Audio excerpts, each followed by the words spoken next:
आता हूँ।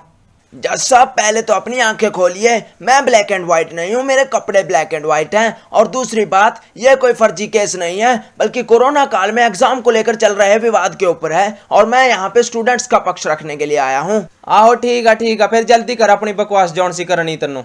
हाँ तो जज साहब बात यह है कि यूजीसी ने अप्रैल में एक नोटिफिकेशन निकाला था कि हम अभी एग्जाम नहीं ले सकते और ये कहकर एग्जाम को पोस्टपोन कर दिया गया। रुक रुक रुक रुक रुक, पहला दिन यूं बता भी हो यूजीसी क्या हुआ। क्या आपको यूजीसी का नहीं पता? तो फिर तो आपकी यूनिवर्सिटी भी फर्जी है और आपकी डिग्री भी। रहो कड़छी जैसे मुंह वाले, तेन जूत खाने का किस तरह बोल रहा। सॉरी जज साहब, यूजीसी की बात करें तो वो एक संस्था है जो इंडिया की यूनिवर्सिटीज को मान्यता देती है, चाहे वो गवर्नमेंट हो या प्राइवेट। अच्छा ठीक है, ये पड़ी मेरे दिमाग में बात। चला गबड़ा के सुनो जल्दी। हाँ तो जज साहब अप्रैल के बाद यूजीसी का तो कोई नोटिस नहीं आया, लेकिन हरियाणा सरकार ने डिसीजन लिया कि फाइनल ईयर और रीप ईयर को छोड़कर बाकी सारे पास हैं। वाह अरे खट्टर सरकार, फिर तो बढ़िया करया। और इसमें क्या बढ़िया है जज साहब? क्या फाइनल ईयर वालों को कोरोना नहीं हो सकता? क्या उनकी जान की कोई कीमत नहीं है? हाँ खैर यह बात तो सही है तेरी, पर थोड़े समय बाद सरकार को अकल आई और उसने विदाउट एग्जाम फाइनल ईयर वालों को भी पास कर दिया और फॉर्मूला भी निकाल दिया पास करने का। बस फिर तो केस का कोई मतलब वो नहीं है, बात खत्म। रुकिए जज साहब, बात यहीं खत्म नहीं होती। उसके कुछ दिनों बाद जब यूनिवर्सिटीज रिजल्ट तैयार करने लगी तो यूजीसी कहीं से जादूगर की तरह आता है और बीच में अपनी टांग अड़ा देता है। अच्छा जी, कहानी में ट्विस्ट भी आया, स्वाद है रे यार ये तो बात में आगे बताता हूँ। ओए आप मजे लेना बंद कीजिए जज साहब और आगे की बात सुनिए।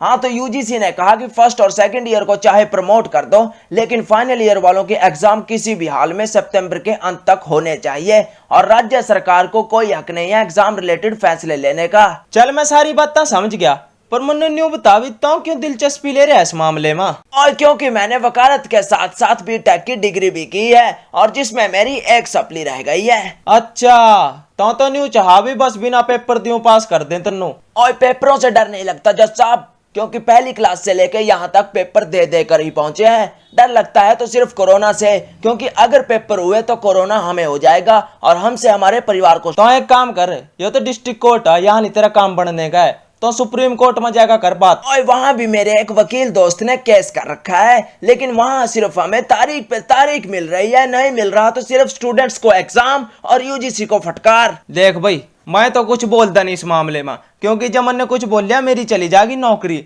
बस अब तो सुप्रीम कोर्ट से उम्मीद रखो तुम्हें। और मुझे तो पहले ही पता था कि तू एक चमचा है, पर आज साबित भी हो गया। लेकिन यूजीसी को मेरा संदेश है कि अगर एग्जाम